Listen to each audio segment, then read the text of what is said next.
Hello everyone, and welcome to another segment of Journey for You. My name is Aggie Christopher, and today I'm here to talk to you about adversity.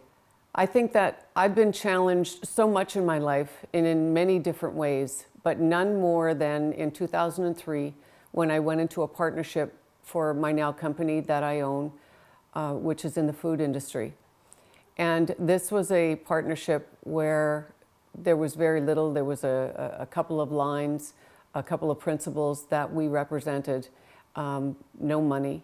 And in order for me to go into this partnership, I had to take out a line of credit, which I did, which was about $100,000, in order for me to be able to keep myself going and pay my company expenses while trying to build this company. You know, I thought that it was going to be easy. I thought that it was going to be much easier than it turned out to be. But I was in it for the long haul, and I was in it to see where it was going to take me. I also had my plan B, which was if I ended up going and it ended up where I wasn't able to make a go of it, and I did wind up being $100,000 in debt, that I would just turn around and find another job and pay off the debt. As it turned out, I had given myself 5 years, as most people do, when they're looking at starting a company or working on a company, and that seems to be the norm when you put together a business plan or a game plan. One of the things that I found to be quite funny now, it wasn't funny at the time, but my husband would ask me from time to time, you know, within the first year or two of the company, how are things going? Are you on track? And I would always say yes, because I certainly didn't want to worry him. And I thought, well, you know, if the two of us, why would be the point of me telling him I didn't even know where the track was, let alone be on it, and have him worry about something that I was just going to continue on working as hard as I could to make this company go. You know, I think that it's very tough, and there's many, many challenges. I was very fortunate because of the fact that I did know a lot of people in the food industry and people that I've had some great relationships with. One of the exercises that I would do on a daily basis is that I think that for a lot of people, it may be a good release, but I would get up, I would go down in front of my computer, and I would sit there and I would give myself 15 to 20 minutes each day to let myself feel the release. If I wanted to cry for the silly decision that I had made in order to go in and do this company, leaving a good viable job to do this, that's what I did. Or I would allow myself to call myself an idiot and say, how could you be so stupid that you would walk into something like this and not knowing the hurdles that you're up against. So after about 15 or 20 minutes of that exercise, I would then wake myself up and say, okay, now it's time to get on with the day. And I would start my phone calls, and many of the people that I called, I didn't have a lot to sell. As I said, there was, you know, 2 lines that we had, or 2 manufacturers that we were representing. But I would say to them, listen, let me come, let me bring a coffee, I'll bring you donuts, but just give me the opportunity to come and sit in front of you and see what opportunity there is, if there's any. And I would do that every day. I would wake up in the morning, I would make my phone calls, I would do the calls throughout the day, and in the evening I would do the paperwork. And I did this tirelessly, day in, day out.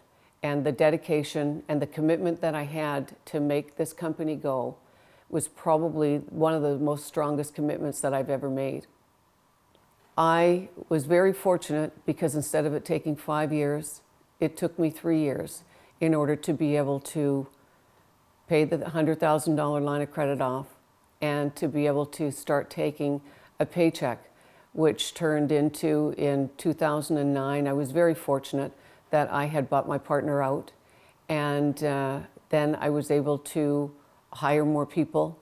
And in 2018, which I've said in one of my other interviews, that I was able to take the company national and have salespeople all across the country. I'm an individual that I believe in aggressive game plans, and I believe in aggressive decision making. And I think especially in this last year, COVID has been so devastating to most businesses and to many of us in the food industry. there were months that I questioned whether we were going to make it. There were months there that I questioned, how many of my staff I would have to let go. And I was very fortunate that I didn't have to let any staff go, that we were all in it together, and that we were going to work hard together, and that we were going to come out of this the other end and be much better for it. And I do believe that we're turning into a situation in 2021 where this company will be stronger than ever, and every one of us will be better for it.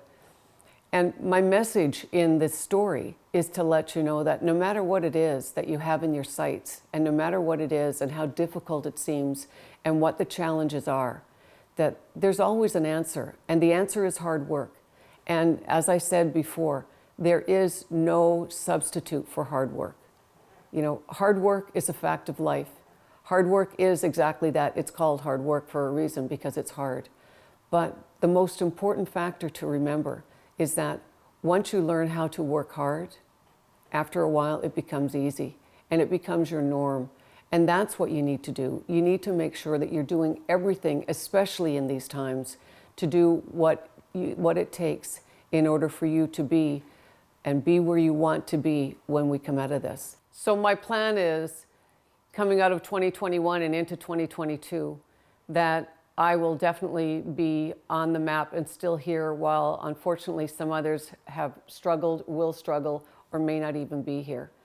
And I think that if you take a step back and if you look at your own life, and if you look at the struggles, and if you look at where you're heading, you want to make sure that you're looking at and you're making sure that you're doing in your best interest. And I think that understanding that adversity is a part of life, challenge and struggle is a part of life. And what you want to do is you want to embrace that struggle. You don't want to fight against it. Embracing the struggle will get you to where you need to be. And one of the things that you will know is that the results will definitely help you succeed. Thank you, and until next time.